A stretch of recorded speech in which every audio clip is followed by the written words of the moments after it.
Welcome to Pallavi TV. ఈరోజు సంగారెడ్డి జిల్లా ఐలాపూర్లో హైడ్రా కూల్చివేతలు చేసింది. ఈ హైడ్రా కూల్చివేతలకు సంబంధించి పెద్ద ఎత్తున సోషల్ మీడియాలో వీడియోలన్నీ వైరల్ అవుతూ ఉన్నాయి. ఒక భారీ అపార్ట్మెంట్తో పాటు ఇంకొక ఫామ్ హౌస్ లాంటిది, ఒక ఫామ్ హౌస్ లాంటి నిర్మాణాన్ని హైడ్రా 2 భవనాలు కూల్చేసింది. అసలు ఎందుకు కూల్చేసారు, అక్కడ ఉన్నటువంటి రెసిడెంట్స్ అందరినీ ఎందుకు కాల్ చేస్తూ ఉన్నారు అక్కడి నుంచి అనేది చాలా ప్రశ్నలు ఉత్పన్నమవుతూ ఉన్నాయి. అయితే ఈ హైడ్రా కూల్చివేతల్లో ఎవరైతే కిరాయి కుట్టిన వారు, ఎవరైతే భవనంలో ఉంటున్న బాధితులు ఎవరైతే ఉన్నారో, బాధితుల బాధ ఒకవైపు ఉంటే మరోవైపు సంబరాలు జరుగుతూ ఉన్నాయి. ఎందుకు సంబరాలు జరుగుతూ ఉన్నాయి? సరే, బాధితులు ఎట్లాగో బాధితులు కొంత ఆందోళన వ్యక్తం చేస్తున్న పరిస్థితి ఉంటూనే ఉంటుంది. ఎందుకంటే వాళ్ళు డబ్బులు పెట్టి కొనుక్కున్నాడో, డబ్బులు పెట్టి ల్యాండ్ కొనుక్కోవడమో, డబ్బులు పెట్టి ఫ్లాట్ కొనుక్కోవడమో అట్లాంటి చేసిన వాళ్ళు ఈ హైడ్రా కూల్చివేతల వల్ల బాధపడుతున్న పరిస్థితులు మొదటి నుంచి మనం చూస్తూనే ఉన్నాం కదా. సో ఈరోజు జరిగినటువంటి 2 బిల్డింగ్లకు సంబంధించి బిల్డింగ్లు హైడ్రా అధికారులు భారీ బందోబస్తుతో, భారీ పోలీసులు అట్లాగే హైడ్రా సిబ్బందితో భారీ బందోబస్తుతో పోయి ఆ 2 బిల్డింగ్లను డిమాలిష్ చేశారు. ఆ 2 బిల్డింగ్లను డిమాలిష్ చేసిన విజువల్స్ ఒకసారి చూపిస్తా చూడండి.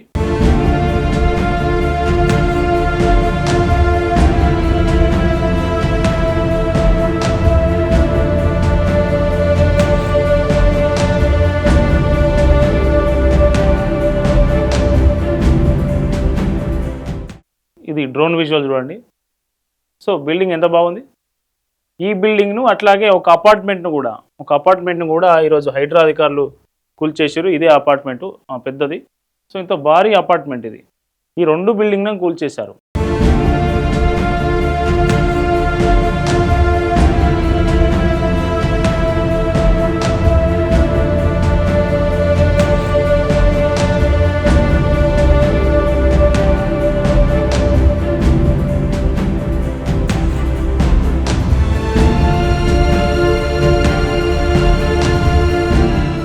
ఈ విజువల్స్ ఈ 2 బిల్డింగ్లను కూల్చేసినందుకు కొంతమంది సంబరాలు చేసుకుంటున్నారు.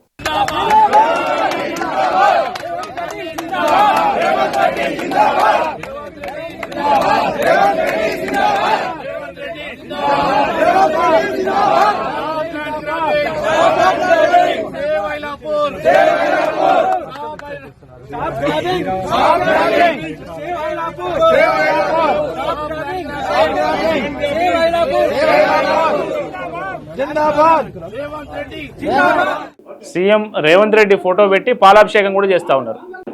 టపాసులు కూడా కాలుస్తున్నారు.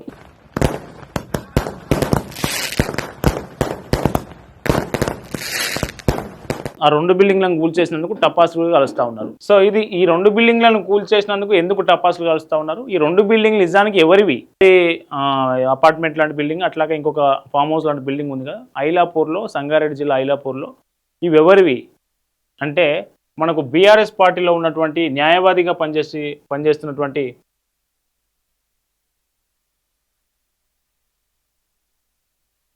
ఇతను ఉన్నారు కదా,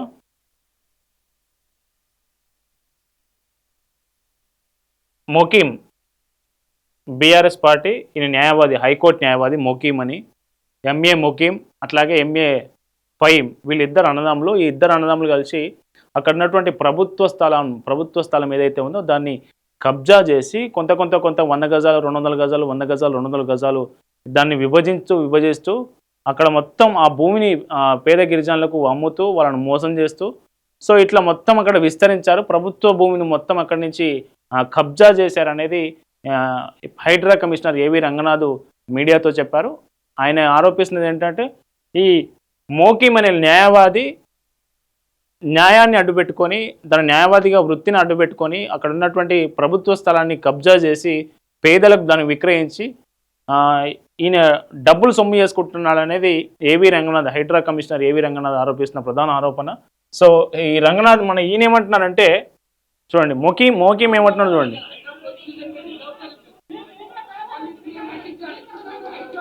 ఈయనే ఎంఈ మోకీం.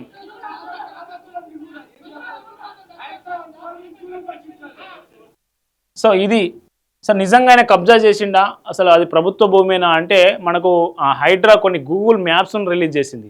సో ఒకప్పుడు ఎట్లుండే 2016లో ఆ భూమి ఎట్లా ఉండే, ఐలాపూర్ అనే భూమి, ఆ విలేజ్, ఇప్పుడు మనం చెప్తున్నటువంటి ఐలాపూర్ ఏరియా 2016లో ఎట్లా ఉండే, 2025లో ఎట్లా ఉండే, ఆ భూమిని మొత్తం ఫ్లాట్లుగా విభజించి పేదలకు అమ్మింది ఎవరు ఆ అమౌంట్ను సొమ్ము చేసుకున్నది ఎవరు అనేది హైడ్రా కొన్ని విజువల్స్ రిలీజ్ చేసింది. గూగుల్ మ్యాప్ ఫొటోస్ ఇవి 2013లో ఐలాపూర్ ఎంత చిన్నగా ఉందో చూడండి. ఇది 2013లో. సో 2013లో ఇంత చిన్న ఏరియాలో ఉన్నటువంటి ఈ ఐలాపూరు ఇప్పుడు 2025లో ఎట్లయిందో చూస్తారా ఒకసారి చూడండి. ఇంకా ఇది 2025 ఎక్కడుండే ఐలాపూరు గింతే ఉండే కొంచెం. 2017 2025 చూడండి ఎంత మారింది. ఇవన్నీ ప్లాట్లు చేసింది ఎవరు, ఇవన్నీ కబ్జా చేసింది ఎవరు, ఇదంతా గవర్నమెంట్ ల్యాండ్ కదా. ఎవరు కబ్జా చేసారు అంటే ఎంఏ మోకీం, ఎంఏ ఫహీం వీళ్ళిద్దరు అన్నదమ్ములు కలిసి ఈ ల్యాండ్ని మొత్తం ప్రభుత్వ భూమిని మొత్తం కబ్జా చేసి దాన్ని ఫ్లాట్లుగా విభజించి పేద గిరిజనులకు అమ్మి వాళ్ళ నుంచి డబ్బులు వాళ్ళని మోసం చేసి కొన్నిసార్లు వాళ్ళ నుంచి సొమ్ము రాబట్టుకొని వీళ్ళంతా ఎదిగారనేది హైడ్రా చేస్తున్నటువంటి ఆరోపణలు. ఈ మోకీం అనే వ్యక్తి మీద ఇప్పటికే 19 క్రిమినల్ కేసులు ఉన్నాయని, ఈయన ప్రజాప్రతినిధులతో సన్నిహిత సంబంధాలు కలిగి ఉంటూ గత 10 ఏళ్ల నుంచి 10-15 సంవత్సరాల నుంచి ప్రజాప్రతినిధులు ఏ పార్టీ అధికారం ఉంటే ఆ పార్టీతోని కొంత సన్నిహిత సంబంధాలు కలిగి ఉంటూ సో ఈ భూ కబ్జా వ్యవహారం చేస్తూ ఉన్నాడు. సో ప్రభుత్వ భూమిని అమ్మి పేదలకు అమ్మి వాళ్ళని మోసం చేసిన ఈ వ్యక్తి మీద పూర్తి స్థాయి దర్యాప్తు చేపట్టి క్రిమినల్ కేసులు నమోదు చేస్తామని హైడ్రా కమిషనర్ రంగనాథ్ హెచ్చరిస్తూ వస్తూ ఉన్నారు. సో ఇతని మీద ఎవరైతే మోకీం ఉన్నారు కదా, మోకీం మీద మాదాపూర్లో కూడా దాదాపు 12 ఎకరాల స్థలానికి సంబంధించి కూడా గతంలో అతనికి నొటోరియస్ క్రిమినల్ అనే పేరుతో క్రిమినల్ కేసులు కూడా నమోదయ్యాయి. ఆయనకు రివాల్వర్ ఏదైతే ఉందో లైసెన్స్డ్ రివాల్వర్ కూడా పోలీసులు తీసుకున్నారు. సో దాదాపు 19 కేసులు నమోదైనాయి మోకీం అనే వ్యక్తి మీద. సో మోకీం అనే వ్యక్తి అనధికారిక నియంతగా రాజ్యం వెళ్తూ ఉన్నారని ఐలాపూర్ సంబంధించినటువంటి ఆ స్థానికులు ఈరోజు ఆ 2 బిల్డింగ్లను డిమాలిష్ చేసిన తర్వాత వాళ్ళు సంబరాలు చేసుకుంటున్న పరిస్థితి. సో బీఆర్ఎస్ సపోర్ట్ చేసే కొన్ని మీడియా ఛానళ్ళు చాలా వరకు బాధితుల వర్షనే చూపిస్తూ ఉన్నారు. కానీ ఈ కబ్జా వ్యవహారం, ఈ గూగుల్ మ్యాప్స్ మనం చూసినాం కదా, ఈ కబ్జా వ్యవహారం, ఇతను చేస్తున్నటువంటి నిర్వాహకం, ఇతని మీద ఉన్నటువంటి ఈ కేసుల వివరాలు ఎక్కడా చెప్పట్లేదు. సో మరొక వర్షన్ ఏం చెప్తా ఉంది బీఆర్ఎస్ ప్రో మీడియా ఏం చెప్తా ఉందంటే ఈ మోకీం అనే వ్యక్తి హైడ్రాకు వ్యతిరేకంగా హైకోర్టులో వాదనలు వినిపించారు అనేక సార్లు. అందుకే రంగనాథ్ ఈయన మీద కక్ష సాధింపు చర్యలు తీసుకుంటా ఉన్నారు. కక్ష సాధింపులో భాగంగానే ఆయన 2 బిల్డింగ్లను కావాలని కూలగొట్టారు అంటూ కొంత ప్రచారం చేసే ప్రయత్నం చేస్తూ ఉంది. మొత్తానికి 2 బిల్డింగ్లు డిమాలిష్ అయినాయి. 2 బిల్డింగ్లను హైడ్రా భారీ బందోబస్తును అన్నమాట డిమాలిష్ చేసింది. సో ఈ డిమాలిష్ చేసినందుకు అక్కడ కొంతమంది సంబరాలు చేసుకుంటుండగా బిల్డింగ్లో ఎవరైతే నివాసం ఉంటున్నారో వాళ్ళు మాత్రం కొంత ఆవేదన వ్యక్తం చేస్తూ అక్కడి నుంచి వెళ్ళిపోతున్న సందర్భం అయితే మనకు కనిపిస్తూ ఉంది. ఈ అంశం మీద హైడ్రా ఈరోజు చేసినటువంటి ఈ చర్య మీద మీరు మీ కామెంట్స్ తెలియజేయండి. Stay tune to Pallavi TV.